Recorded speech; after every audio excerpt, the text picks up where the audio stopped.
अस्सलाम वालेकुम वरहमतुल्लाहि वबरकातुहू। प्यारे नाजरीन, उम्मीद है आप ठीक होंगे। व्यूवर्स, आपसे मेरी गुजारिश है कि आप मेरे चैनल को सब्सक्राइब करें और नीचे मौजूद बेल आइकन के बटन को भी प्रेस कर लें ताकि नई आने वाली वीडियो भी आपको मिल सके। प्यारे नाजरीन, ये आजकल बड़ों में, बुज़ुर्गों में और छोटे बच्चों में ये मसला आजकल आम पाया जा रहा है। पेशाब की ज़्यादती की वजह से भी बाज़ दफ़ा ज़्यादा आना शुरू हो जाता है, लेकिन बाज़ लोगों को गर्मियों में भी काफ़ी ज़्यादा पेशाब आना शुरू हो जाता है। इसके लिए आपको चाहिए कि ठंडी चीज़ों से परहेज़ करें, ख़ास करके कोल्ड ड्रिंक्स वगैरह से मुकम्मल परहेज़ करें और ज़्यादा सर्दियों में ज़्यादा सर्द पानी बिल्कुल ही ना पिएँ और गर्मियों में ताज़ा पानी पिया करें और कोल्ड ड्रिंक्स वगैरह से मुकम्मल परहेज़ करें। तो बच्चों में, बड़ों में और सब में ये आजकल आम मसला है और अक्सर लोग बच्चों को लेके आते हैं कि ये प्रॉब्लम है पेशाब की, ये बच्चा बार बार कर रहा है और रात को बिस्तर पर भी कर देता है। तो इसके लिए मैं आज के आपके लिए एक बेहतरीन नुस्खा लेकर आया हूँ। चलिए नुस्खा की तरफ चलते हैं। इसके लिए आपने क्या करना है कि हलीला स्याह, ये काली हरीड़ को कहते हैं, हरड़ को कहते हैं हलीला स्याह, ये आपने ले लेनी है 100 ग्राम और कशनीज़ ले लेनी है 50 ग्राम और दारचीनी 25 ग्राम। ये तीनों चीज़ें आपने ले लेनी है।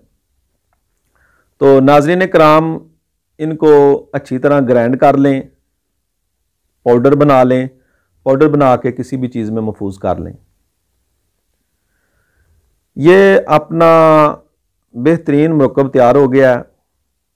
आप इसको छोटे बच्चों, 12 साल तक के बच्चों, 8 से 12 साल के बच्चों को ये आप तकरीबन आधा माशा ये खिला सकते हैं सुबह और शाम को। और बड़ों के लिए ये एक माशा 3 टाइम दें, सुबह दोपहर शाम, नीम गर्म पानी के साथ दें। 1000 मिलीग्राम वाले कैप्सूल भर लें, वो दे दें सुबह दोपहर शाम 3 टाइम। तो इंशाल्लाह इससे पेशाब की ज़्यादती चंद दिनों में ही ठीक हो जाती है।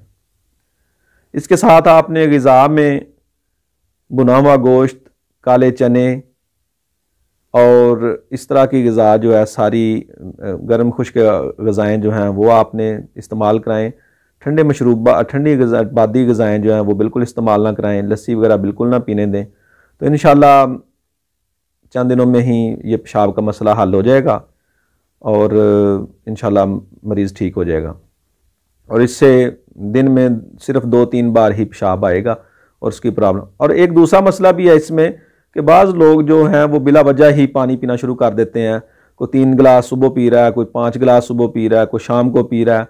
तो मेरे दोस्तों, ये बिल्कुल ही गलत है। इसकी कोई असल नहीं है कि ये पानी पीना चाहिए, ऐसे पीना, ये फजूल है, बिल्कुल फजूल है। कुछ मरीज़ तो अपना बीमार हों, कोई गुर्दे के मरीज़ हों, कोई पथरी के मरीज़ हों, तो उनको तो हम इस्तेमाल करा सकते हैं, लेकिन हर बंदा ही बिला वजह ही पीता रहे तो ये खिलाफ फितरत है। आप कहेंगे क्यों खिलाफ फितरत है? तो मेरे भाइयों, मेरे दोस्तों, खिलाफ फितरत इस तरह ये है कि जब भूख लगे तब खाना खाएँ, जब प्यास लगे तब पानी पिएँ। ये नहीं है कि हर टाइम ही आप कुछ ना कुछ खाते रहें और पानी भी इसी तरह बेतुका ही पीते रहें। ये खिलाफ फितरत है। आप किसी इंसान को जो अगर 20 किलो वज़न उठा रहा है तो उसको आप 40 किलो वज़न उठवाएंगे उससे, तो वो बीमार होगा, उसके लिए नहीं ठीक। इसी तरह आप गुर्दों पे बर्डन डाल रहे हैं, उसको अगर उनको दिन में पानी की जितनी ज़रूरत है वो जिस्म में हम पहुँचा देते हैं ग़िज़ा के साथ, तो वो उतना ही काफ़ी है। प्यास लगे तो जिस्म खुद ही तलब कर लेता है, तो ये उनको पर बर्डन डाल देते हैं। तो उससे भी पेशाब की ज़्यादती बाज़ दफ़ा शुरू हो जाती है, लोगों को पेशाब, यूरिन जो ज़्यादा आना शुरू हो जाता है। तो इस चीज़ का भी ख्याल रखें कि बिला वजह, बग़ैर किसी मसले के और बार बार ये पानी के गिलास भर भर के पीना, ये भी नुकसानदेह है। ये आप ना पिएं, इससे भी गुर्दों पे बर्डन बढ़ता है। इस नुस्खा से इंशाल्लाह आप चंद दिनों में काफ़ी रिलीफ महसूस करेंगे और ये अपना गुर्दा मसाना को ताकत देकर पेशाब को कंट्रोल करता है और मसाना को ताकत देता है। जो जिन बुज़ुर्गों को ये थोड़ा थोड़ा करके पेशाब निकलता रहता है, खारिज होता रहता है, उनके लिए भी काफ़ी बेहतरीन है ये, उनको भी इससे इंशाल्लाह फ़ायदा मिलेगा। अस्सलामु अलैकुम वरहमतुल्लाहि वबरकातुहू।